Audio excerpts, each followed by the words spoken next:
Ethereum has hit another new all-time high today at $1,950, just short of the $2,000 mark. Come on, Ethereum, stop teasing us. What are you doing? But what is driving this continued rally for Ethereum? And with the fees being so damn high on Ethereum right now, are people starting to look for greener pastures when it comes to decentralized finance? And does that even matter in terms of Ethereum basically going to the fricking moon and hitting 5 digits? My name's Lark, and every day I make videos to help you make money investing. So if that is what you want to do, subscribe to the channel, smash the thumbs up button, and click on the bell to catch all of my videos. By the way, if you want to be able to buy and trade all of the best and hottest cryptocurrencies, then you need to get yourself a Binance account. They have got the best cryptocurrencies over there, all the popular stuff, obviously, Bitcoin and Ethereum, but also a lot more exotic coins, Polkadot, Elrond, Polygon, as well as even doing their own initial coin offerings on the exchange. And you can purchase all of these cryptocurrencies with about 50 different fiat currencies, making it one of the best ways to get cash into crypto in the world. You can use the link down below in the description to sign up for a Binance account, and you will get 10% off your fees as a special bonus for using that link. Now let's talk about Ethereum. So we have just hit another new all-time high for Ethereum. Yes, feels good. I love all-time high season. It's a good thing. Everywhere I look, all-time highs for a lot of assets right now, not just Ethereum, but Ethereum definitely getting a lot of attention. So exciting to see. The big news we see coming through this week for Ethereum is that Coinbase is set to introduce staking for Ethereum. Now, like all things Coinbase, they are the last ones to arrive to the party. Most other exchanges offered Ethereum staking a couple of months ago, actually. So Coinbase finally showing up, getting its situation on here. But Coinbase offering staking for ETH 2.0 is big because Coinbase is, for better or worse, still one of the world's biggest exchanges and fiat on-ramps. And I suspect that their ETH 2.0 product for staking is going to be very, very popular with people on that exchange. Now that's only going to contribute to the Ethereum supply side crisis in the short to mid term, since we're going to see potentially hundreds of thousands of more Ethereum locked up in the ETH 2.0 staking contract. Remember, that's a one-way street. That's because Ethereum locked in the ETH 2.0 staking contract is not going to be able to be transferred until ETH 2.0 is fully operational. So that could be a long time. Now we're seeing this soaring in demand at the same time the supply continues to be gobbled up. Whale accounts hit a new high a few days ago at 1,278 whales holding 10,000 Ethereum or more. Incredible. You can see on the graph here just how quickly the number of Ethereum whales has been growing. It's just a straight line up basically at this point. The higher the price of Ethereum goes, the more Ethereum is being bought up by whales. It's a crazy situation, but we're seeing this FOMO happening as the price rises. People want to get a position in Ethereum before it, goes a lot higher.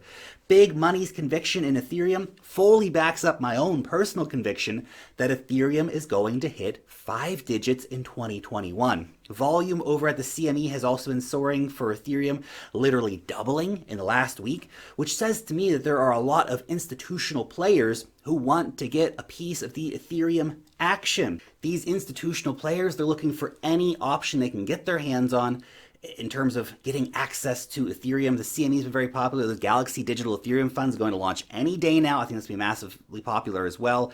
We did see a very big week for Grayscale as well, with around 200,000 Ethereum gobbled up by Big Money since the trust reopened last week, which is incredible to see. That's a lot of Ethereum. That's like $330 million of Ethereum.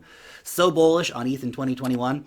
And now, even though we have some very bullish price action happening, the Big Money's starting to pile in, you do have to keep it real right now. The fees for Ethereum, crazy high, which obviously doesn't matter for the big money guys who are gobbling up Ethereum and are waiting for it to go up to 5 digits, right? They're looking at the investment thesis here. But we're now to the point where, ETH 1.0, oh, we need ETH 2.0 soon. Come on, Vitalik, get it going, man. But ETH 1.0, most regular users are priced out of using the majority of applications on Ethereum. I mean, let's keep it real. A transaction on Uniswap costs $50 on average these days.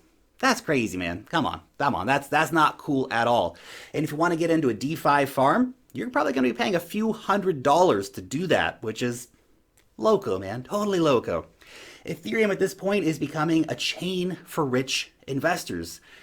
Good if you can afford it, right? Uniswap still does have deep liquidity and lists new tokens before anyone else and all that stuff. But right now we're seeing non-rich users moving to other chains, which is not surprising. Binance Smart Chain has been absolutely exploding in users with apps like PancakeSwap, getting a lot of attention and actually starting to catch up to Uniswap in terms of total value locked. The Binance tokens exploded. Binance-based DeFi projects all exploding over the last week as people are seeking greener pastures.